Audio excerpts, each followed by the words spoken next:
वो सफाई का कोई प्रोग्राम, क्या नाम है? नहीं नहीं, ये एक्टर भाई है। स्वच्छ भारत। हाँ, अरे दीवाने, हिंदुस्तान की गंदगी को साफ करने से पहले अपने जहन की, अपनी सोच की गंदगी को साफ कर।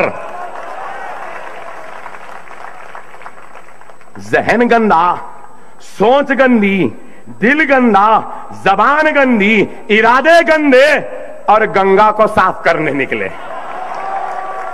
वाह वाह वाह। आप बताइए, अरे जब जहन ही साफ नहीं है, सोच ही साफ नहीं है, दिल साफ नहीं है, तो ये मुल्क कहां से साफ होगा? लेकिन मेरे भाई, हम जहां से आए हैं, हम हुकूमत से लड़के इतना करा रहे हैं, तो हम खुद ने भी किया है। हमने काम किया हैदराबाद में। हम सिर्फ हमको दे दो दे दो दे दो नहीं बोलते, देता नहीं देता पूछते, दिया तो बैठ जा बोलते, नहीं दिया तो चल जा बोलते हैं।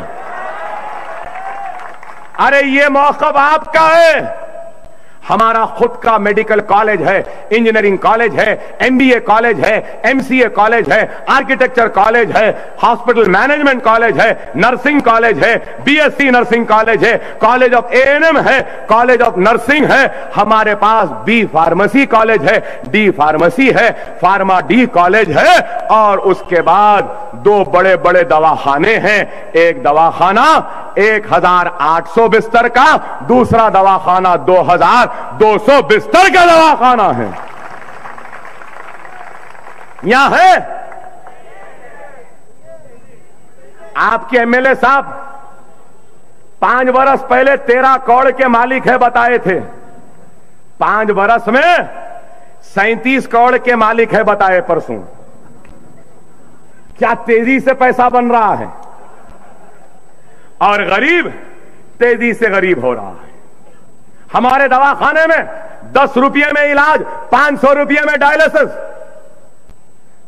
500 रुपये में जदगी, 1200 रुपये में सिजेरियन में जदगी, 10 रुपये बेड चार्जेस, 20 रुपये में ब्लड कल्चर, 50 रुपये में पूरा एक्सरे, ओपन हार्ट सर्जरी 70,000 में, दिमाग खोल के सर खोल के ऑपरेशन करे तो 90,000 में। और 10 रुपए का कार्ड एक वक्त बना लो, 3 महीने तक चलता, चाहे 100 मरतबा आ जाओ। तो हम काम कर रहे हैं ना, उसी काम को मुंबई में करने के लिए आए हैं।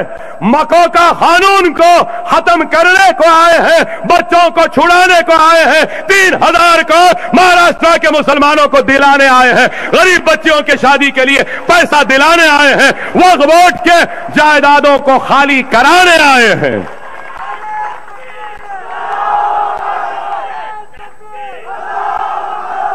आपको और एक बात बोलता हूं, पुलिस कई के वास्ते होती, कानून के लिए। सही है ना भाई?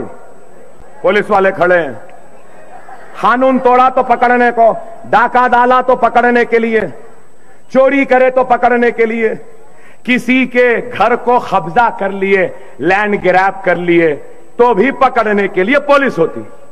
सही है ना? सही है ना? मगर मुंबई की पुलिस, वाह वाह वाह, क्या पुलिस है! सुभान अल्लाह, माशाअल्लाह, क्या पुलिस है! मुंबई पुलिस कमिश्नर का जो दफ्तर है, कोतवाली का जो दफ्तर है, पुलिस कमिश्नर साहब जहां बैठते हैं, वो मुसलमानों के औकाफ की जमीन है। वो भी मालूम था आपको या नहीं? वो भी नहीं मालूम? अरे कितना अंधेरे में रखे ये लोग आपको। अरे आज मजलिस अगर आएगी तो कानूनी जंग, जमहूरी जंग, दस्तूरी जंग को कामयाबी से लड़कर पुलिस कमिश्नर ऑफिस को पुलिस वालों से खाली करवाएगी। और न सिर्फ खाली करवाएगी, खाली करने के बाद जैसा दवाखाना हम हैदराबाद में बनाए, वैसा दवाखाना गरीब मुंबई के मुसलमानों के लिए हम बनाएंगे। अरे ये काम है। हमारे पास भी पुलिस वाले बैठे हुए थे, मैं अकेला खाली करवाया। ऐसा हाथ जोड़ के बोले, अच्छी बात अकबर साहब, छोड़ देते हम। कैसे हुआ? अरे याद रखो, 100 नामर्दों की जरूरत नहीं है, एक मर्द की जरूरत है।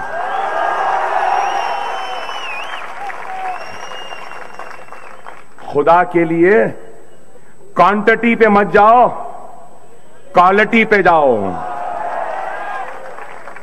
क्वालिटी मजलिस है। अरे हम कुछ करो या ना करो, एक बात तो हकीकत है कि हिंदुस्तान में हमारे जैसा बोलने वाला कोई नहीं है। संघ परिवार, आरएसएस और मोदी का जवाब देने वाला कोई नहीं है। राम का खून कहने वाला राम का नहीं, आदम अलैहिस्सलाम का खून हमारे में है। मुसलमान को घर ना दो बोलने वाले क्यों ना दे? घर हमको क्यों ना दे? हम खूबसूरत है बोल के नहीं देना, हम गोरे हैं बोल के नहीं देना, हम अच्छे हैं बोल के नहीं देना, हम ताकतवर है बोल के नहीं देना, हम काले हैं बोल के नहीं देना, या हम खराब है बोल के नहीं देना, या फिर मैं नहीं बोला कुछ भी, मैं नहीं बोला कुछ भी, समझ गए ना? इतना डर, इतना डर। आप बताइए, लव जिहाद, लव जिहाद, अरे कैका लव?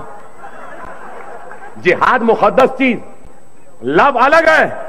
लव से जिहाद का क्या ताल्लुक?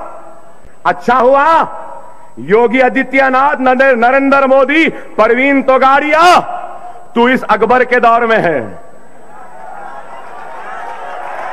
नहीं मालूम? अगर अकबर आजम के दौर में होते तो राजपूतों की आन बान शान जोधाबाई को यह मलिका हिंदुस्तान भी नहीं बनने देते थे। सेक्युलरिज्म हमारे में नहीं है, नहीं है। कैसा सेक्युलरिज्म है बोलो आप? मलिका हिंदुस्तान बनाए, फिर भी हमारे पे इल्जाम क्या है?